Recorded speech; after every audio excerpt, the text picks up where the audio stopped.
Salut, alors aujourd'hui je suis dans les Préalpes fribourgeoises et je vous dirai pas exactement où je suis parce que je suis venu photographier le tétralyre. Et le tétralyre, surtout dans cette période d'avril où il parade, c'est un moment assez crucial pour sa reproduction et donc je veux pas vous dire où il se trouve. C'est pour ça qu'il n'y aura pas aussi non plus de plan où on peut voir les montagnes aux alentours pour pas trop vous donner d'indices. Donc le tétralyre, c'est un animal qui ressemble un peu à une poule sauvage, donc noire, avec des petits sourcils rouges.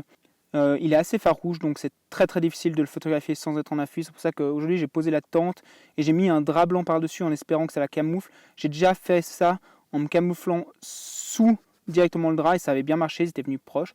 Mais jusqu'à maintenant, j'ai pas réussi. Ça fait 2 ans que j'essaie de le photographier. J'ai pas réussi à le photographier correctement. Soit il était trop loin, soit il manquait de lumière. Ils étaient là avant le lever du soleil.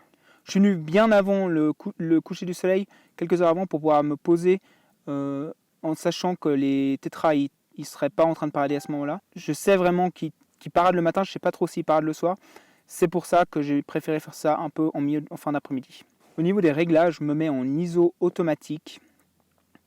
L'exposition, je vais la monter d'un ou deux stops parce qu'il y a de la neige et donc il risque d'être sous-exposé.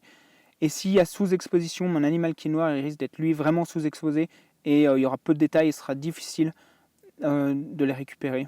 L'ouverture, je prends la plus grande pour pouvoir avoir des ISO le plus bas possible. Et la vitesse, elle changera au fur et à mesure que la lumière arrive. Quand il n'y aura pas beaucoup de lumière, je serai à 1 500e, 1 800e. Là, j'aurai sûrement quelques déchets dans mes photos.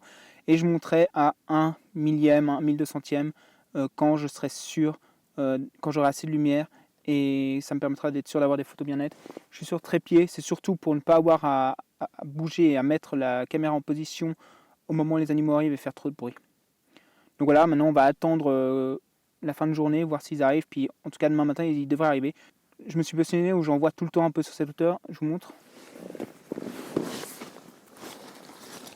Donc c'est une sorte de petite crête. Et j'espère qu'il sera au niveau des cailloux. Donc voilà, maintenant il n'y a plus qu'à passer une bonne soirée, à attendre. Si vous voulez vraiment les photographier, il faut vous trouver une place de parade. Mais il faut l'observer de loin, savoir un peu où il se pose. Et ensuite, vous pourrez placer un affût. Parce que la place de parade, ils y viendront tout le temps. Là, ça fait 2 ans qu'ils viennent exactement au même endroit. Presque au même endroit sur la place de parade. Donc, c'est assez facile à prédire une fois qu'on les a trouvés. Encore faut-il les trouver. Les matins, on les entend bien. Il y a un gloussement, un peu comme un glouglou. Je sais pas trop. Mais ça, on les entend assez bien le matin. Alors, ce matin, ils étaient effectivement bien là. Par contre, j'ai l'impression, je les entendais glousser partout, sauf devant ma tente. Au final, il y en a un qui n'était pas très loin devant ma tente, mais il était derrière la crête, donc je ne l'ai jamais vu. Ensuite, j'ai attendu, j'ai attendu, et puis ils ne sont pas venus. J'ai attendu qu'ils partent. J'ai attendu qu'ils finissent leur parade pour ne pas les déranger. J'ai fait ma tente et j'allais partir.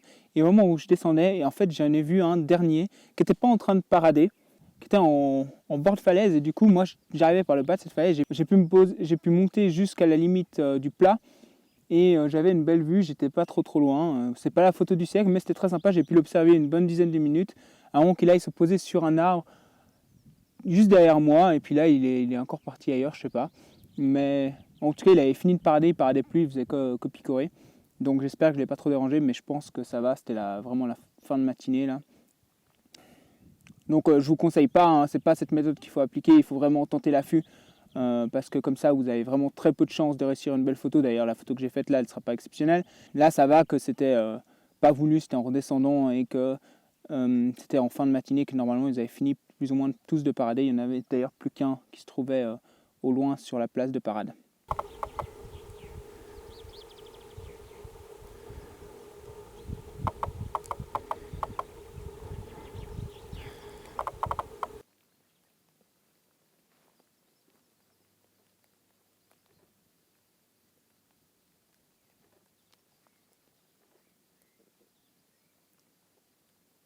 Une chose qui peut vous aider à savoir s'il y a des tétralyres dans votre région, bien sûr leurs excréments. Alors j'en ai un là, hop, vous pouvez voir, ce sont des petites boules comme ça. Alors soit c'est du tétralyre, soit c'est du lagopède alpin. Le lagopède alpin c'est un oiseau qui y ressemble, qui vit un peu plus haut, normalement dans les montagnes, et qui est gris et devient blanc en hiver.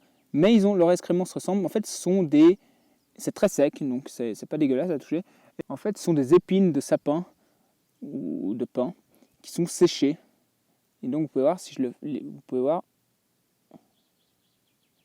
mon petite boule, on voit bien une agglomération de petites aiguilles. Et si je le casse, c'est très friable, et très sec. Donc ça, c'est un indice qu'il y a des tétralyres ou des lagopèdes alpins présents dans votre région. Je pense que je vais retenter la même chose demain matin. Je ne suis pas sûr que je ferai des vidéos, à part si j'ai réussi vraiment quelque chose de très spécial. Mais sinon, si j'ai réussi des photos un peu meilleures, je vous les mets à la suite. Donc ce sera, quand vous aurez vu cette vidéo, ce sera fini pour la saison des tétralyres. C'est vraiment un spectacle magnifique à voir. Il faut essayer de le déranger le moins possible, voire pas du tout. Et ça vaut le coup, si on le fait bien, d'aller le voir et de le photographier. Je vous dis à bientôt. Ciao.